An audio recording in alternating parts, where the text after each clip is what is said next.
तोप तलवारें फौज तो तेरी सारी है, पर जंजीर में जकड़ा राजा था, अब भी सब पे भारी है। तो आई एम पॉजिटिव, मैं हमेशा पॉजिटिव साइड देखने की कोशिश करता हूँ। हाँ, मन्नत हम जैसों की हिम्मत है कि बंबई जैसे शहर में सपने देखो और सपने का हाथ पकड़ के रखो, हौसला बनाए रखो। हेलो, नमस्कार, आदाब, सत श्री अकाल। You watching Indian news and news x. मेरा नाम है आरती अग्रावत और आज हमारे बीच जो हस्ती मौजूद है वो किसी भी परिचय की मोहताज नहीं है।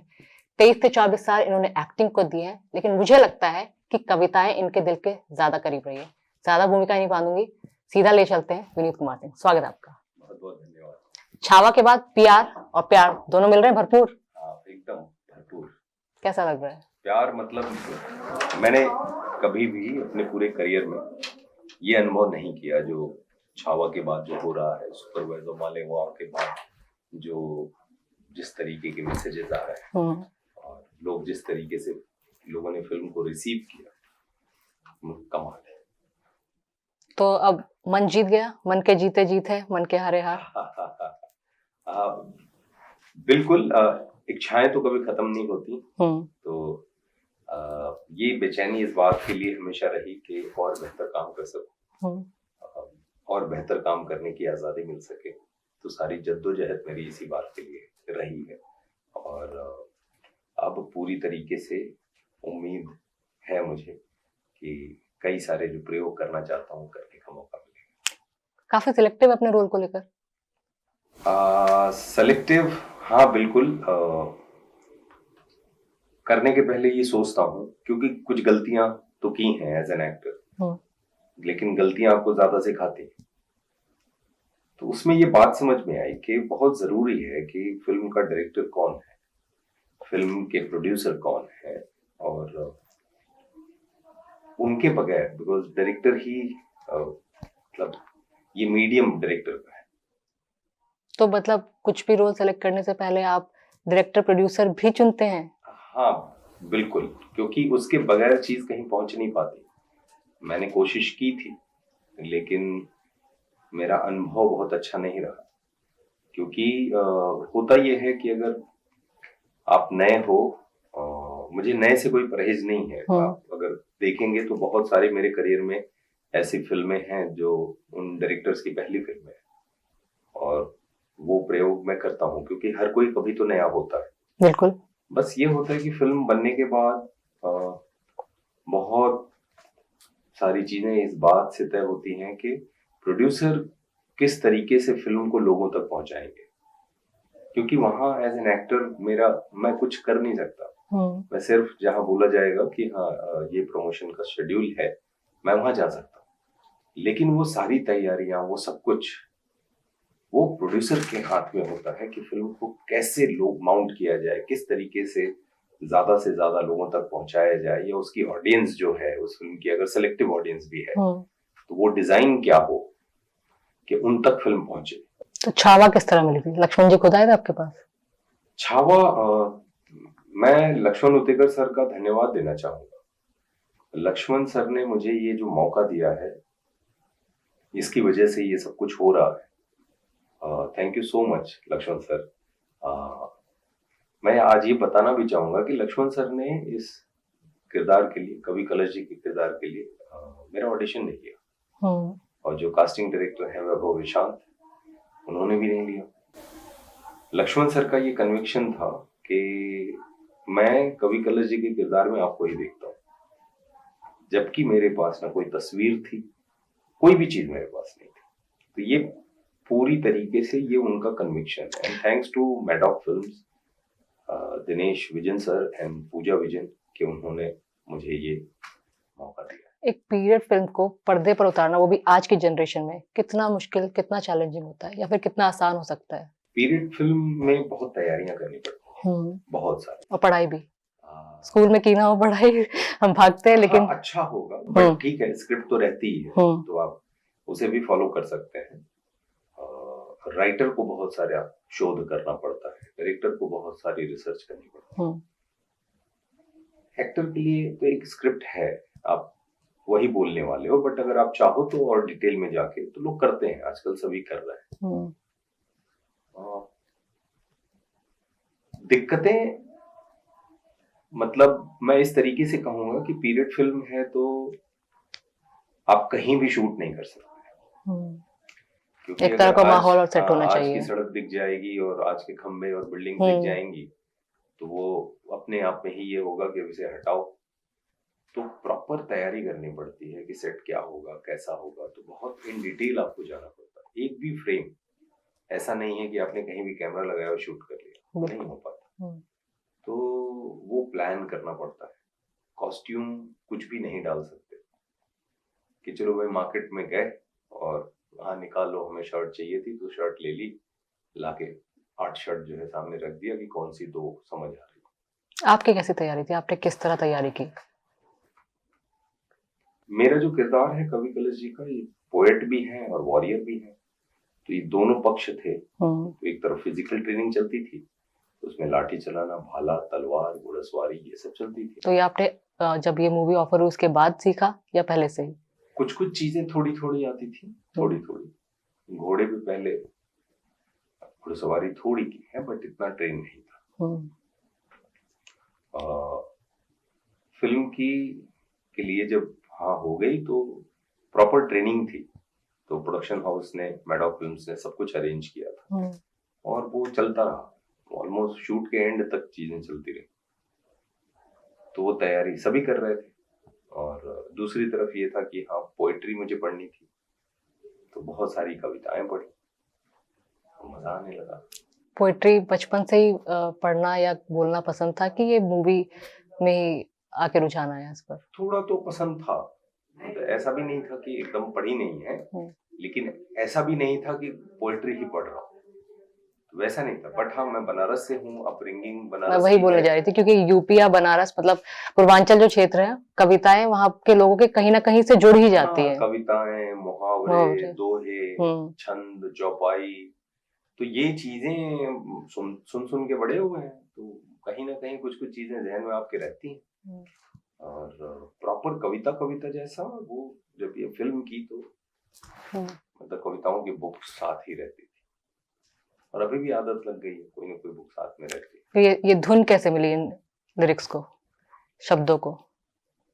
आप जब खोजते हो तो कोई सुर मिल जाता है, क्योंकि सबसे ज्यादा ये एक चैलेंज था कि एक वॉर फिल्म है, कहानी बहुत ऐसी है कि मतलब दिल को छू जाती है छावा की। तो एक वॉर फिल्म के ऑलमोस्ट क्लाइमेक्स के आसपास कविताएं पढ़ी जाएंगी, कविताओं में संवाद होगा, मतलब ये कहीं ना कहीं एक बड़ा डिसीजन था लक्ष्मण सर का, क्योंकि रियल में ऐसे ही हुआ था। ये जो कविताएं हैं ये पोएट्री इरशाद कामिल सर ने लिखी, और वैसे लक्ष्मण सर चाहते तो क्रिएटिव लिबर्टी ले सकते थे कि भाई कविताओं में हम अगर कहने जाएंगे तो हो सकता है जो फील है वो लोग कनेक्ट ना कर पाए, क्योंकि ऐसा नहीं है कि आम आदमी जो थिएटर में जा रहा है वो पोएट्री को समझे। क्योंकि कवि सम्मेलन अगर आप बुलाएंगे और एक कॉन्सर्ट कराएं, किसी म्यूजिकल कोई कॉन्सर्ट कराएं, तो ज्यादा लोग कहाँ मिलेंगे सबको पता है। बिल्कुल राइट। तो फिल्म एक ऐसी फिल्म जो बड़ी है, उसके ऑलमोस्ट क्लाइमेक्स के आसपास कविताओं में संवाद, ये एक बड़ा ब्रेव डिसीजन था। अभी मैं बात कर रही थी बाहर लोगों से, आप सबको पता चला ऑफिस में कि आप आ रहे हैं, तो उन्होंने बताया कि हम सबने भी छावा देखी हुई है, और सबका रिस्पॉन्स ये था कि लास्ट का जो सीन था, क्लाइमेक्स जो सीन था, वो काफी इमोशनल था, बहुत लोग भावुक भी हो गए थे, और आप लोगों ने भी ऐसी कई कहानियां पिछले 3 हफ्ते में सुनी होगी। तो कैसा लगता है जब आपकी ऑडियंस आपको इतना प्यार लुटाती है आप पर, और ये बाकायदा बोलती है कि हम उस दौर में पहुंच गए थे, इमोशंस आंखों से छलक छलक कर आ रहे थे, कैसा लगता है? ये ऐसे कॉम्प्लीमेंट हैं जिसे सिर्फ महसूस किया जा सकता है।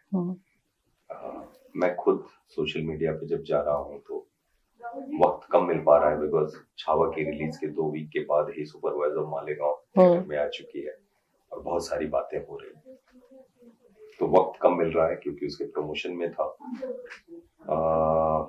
लोगों के कमेंट्स, लोगों की पोस्ट, लोग खुद ही शेयर कर रहे हैं। आपने शुरू में बोला प्यार और प्यार, तो मुझे लगता है दर्शकों ने ही तय कर लिया है कि विनीत की प्यार हम करेंगे। हाँ। और उनका प्यार जो है भर भर के मिल रहा है, और वही एक तरीके से, मतलब मेरी तो क्षमता ही नहीं है कि मैं इतनी सारी चीजें कर पाऊं। मुझे खुद नहीं समझ में आ रहा है कि कहाँ से पोस्ट आ रही हैं, कहाँ से रील्स आ रही हैं, इतना कुछ लिखा जा रहा है। आई एम सरप्राइज, और बहुत ओवरवेलमिंग है। अच्छा भी लग रहा है, बट जब थोड़ा वक्त मिलेगा, सेटल होऊंगा, तो आई प्रोसेस एवरीथिंग। सोशल मीडिया पर एक्टिव रहते हैं, बातचीत करते हैं लोगों से? कम। लाइव तो हार्डली, मुझे लगता है, मुझे याद नहीं है। अभी आदर्श और अनुज जो सुपरवाइजर मालेगांव में है, ये लोग लाइव थे। आई वाज ट्रैवलिंग समवेयर, तो अचानक किसी ने दिखाया कि अरे आपकी टीम के लोग हैं, तो मैंने ज्वाइन कर लिया। आपको मालूम है हाल फिलहाल में आपकी बहुत सारे रील्स बनी है? हाँ, लोग तरह तरह की रील्स और एडिट बना के लोग अपना प्रमोशन कर रहे हैं, बेच रहे हैं। अब मुझे लगता है अपना नहीं, कहीं ना कहीं वो तो आपका, इनडायरेक्टली तो आपका ही है। मेरे लिए। और लोगों, वो जो मैसेजेस मैं बता रहा था कि लोग कह रहे हैं कि ऐसा लग रहा है कि ये सिर्फ आपकी सक्सेस नहीं है विनीत भाई, हमें ऐसा लगता है कि ये हमारी भी सक्सेस है। तो ये बहुत, मतलब ये इमोशनल करता है। एक कनेक्शन छावा के बाद, ऐसा नहीं है सिर्फ छावा, मुक्केबाज हो या gangs of Wasseypur, her movie के बाद आपकी और आपकी जो अपनी फैन ऑडियंस है, एक कनेक्शन हमेशा रहा है, लेकिन छावा के बाद वो और ज्यादा बिल्ड हुआ है। तो ये हाल फिलहाल में हमने खुद देखा है, और मैंने तो खुद देखा कि रील्स में इतनी अच्छी आपकी जो लास्ट की क्लाइमेक्स सीन की पोएट्री है, उसके तरह तरह के वीडियोस बना के मतलब सोशल मीडिया पे काफी वायरल हो रहे हैं। अभी आपके अगले प्रोजेक्ट्स क्या हैं? आने वाली चीजों में अभी तो छावा भी थिएटर में है, सुपरवाइजर मालेगांव के थिएटर में है, और इसके बाद एक कबीर खान सर का शो है रंगीन, और एक सनी देओल सर के साथ एक फिल्म की है जाट, उसका टीजर आया था। हाँ, जिसके प्रोड्यूसर्स हैं मैत्री मूवी मेकर्स और people media factory, and director हैं उसके गोपी चंद मिलेनेनी। बिल्कुल कुछ अलग हुआ है वहाँ भी काम।